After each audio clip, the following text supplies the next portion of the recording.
Welcome dear student, आपका SITM online classes में स्वागत है।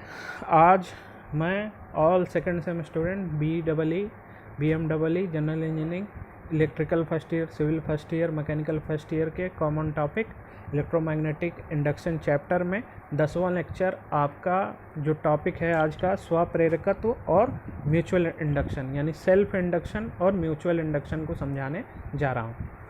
तो पहला आपकी लेते हैं हेडिंग स्वप्रेरित वैद्युत वाहक बल। सेल्फ इंडक्शन होता क्या है?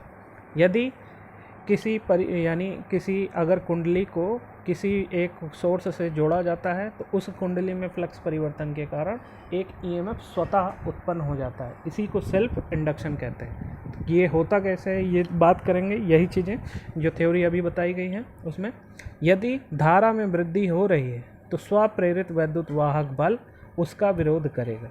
यानी जो हमारा कॉइल के अंदर EMF या जो उत्पन्न होगा वो उसमें बहने वाली धारा का क्या करेगा? अपोजिशन करेगा।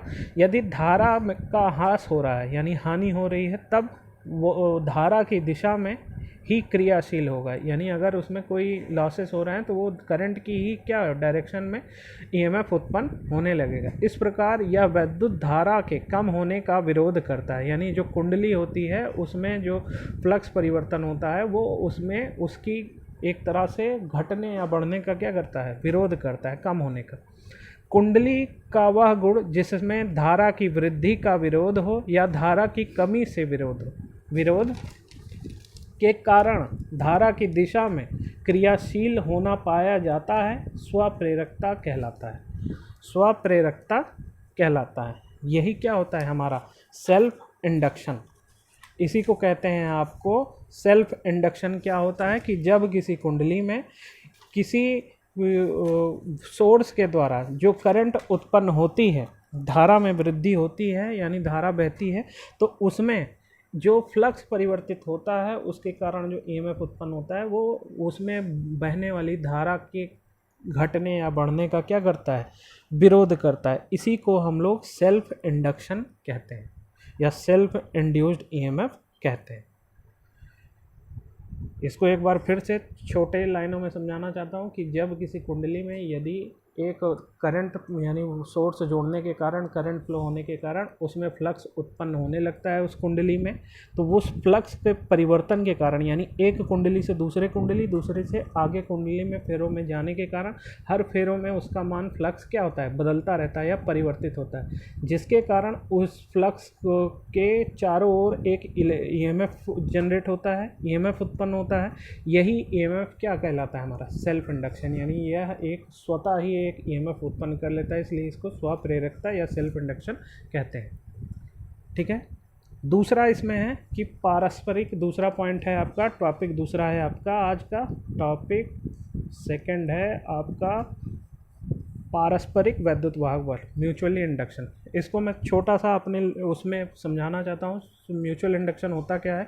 म्यूचुअल इंडक्शन एक ऐसा प्रोसेस होता है कि जब किसी एक कुंडली में कोई EMF फ्लक्स परिवर्तन के कारण उत्पन्न होता है तो दूसरी कुंडली अगर उसके समीप में एक समान माध्यम में दूसरी कुंडली रख दी जाए तो उसमें स्वतः ही फ्लक्स परिवर्तित होने के कारण एक दूसरे टर्मिनल पर या साइड पर स्वतः एक EMF उत्पन्न होने लगता है। यही EMF जो होता है हमारा आपका म्यूचुअल इंडक्शन या म्यूचुअल इंड्यूस्ड EMF कहलाता है, पारस्परिक वैद्युत वाहक बल कहलाता है।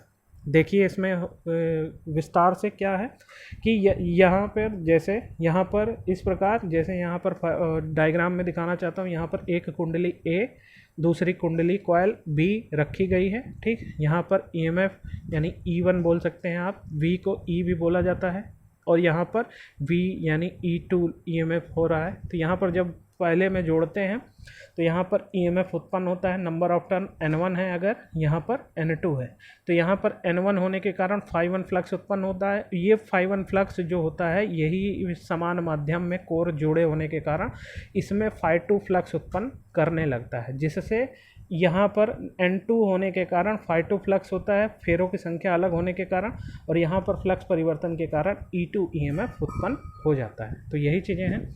जब एक कुंडली यानी जब एक कुंडली में धारा प्रवाहित हो रही है, एक कुंडली में धारा प्रवाहित हो रही है, तो कुंडली A में फ्लक्स की दर में परिवर्तन ना किया जाए। यदि उनकी कुंडली में कोई परिवर्तन ना किया जाए, फ्लक्स परिवर्तन, यदि स्विच के यानी स्विच के एक स्विच लगाकर उसको बार बार जल्दी जल्दी खोला जाए और बंद किया जाए, तो कुंडली ए की वैद्युत परिपथ में पूर्ण होने व टूटने से कुंडली ए से परिवर्तित चुंबकीय फ्लक्स उत्पन्न होगा, यानी उसमें EMF एक उत्पन्न फ्लक्स phi1 उत्पन्न होगा, जिसके कारण कुंडली बी में प्रेरित वैद्युत वाहक बल उत्पन्न होने लगेगा और धारामापी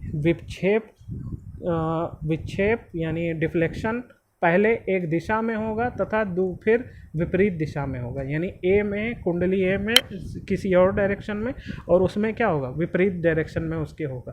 क्लॉकवाइज तो उसमें एंटी क्लॉकवाइज। कुंडली ए में धारा परिवर्तन होने के कारण कुंडली बी में प्रेरित वैद्युत वाहक बल पारस्परिक वैद्युत वाहक बल कहलाता है, यानी इस EMF के कारण अगर दूसरा EMF उत्पन्न हो जाता है तो ये क्या, म्यूचुअल इंडक्शन कहलाता है।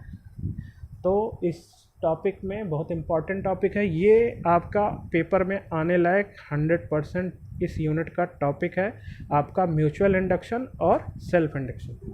तो ये टॉपिक इम्पॉर्टेंट है, इसको ध्यान में रखते हुए आप इसकी तैयारी करेंगे। ये वीडियो बहुत ही इस यूनिट का महत्वपूर्ण वीडियो है। आपको मैं बार बार बोलने चाह रहा हूँ कि ये टॉपिक ही बिल्कुल इम्पॉर्टेंट है, सेल्फ इंडक्शन और म्यूचुअल इंडक्शन बार बार पूछा जाने वाला। Thank you for watching this video. Next video uploaded soon, कुछ ही वीडियो बचे हैं, 2-3 में ये यूनिट ख़त्म हो जाएगी आपकी।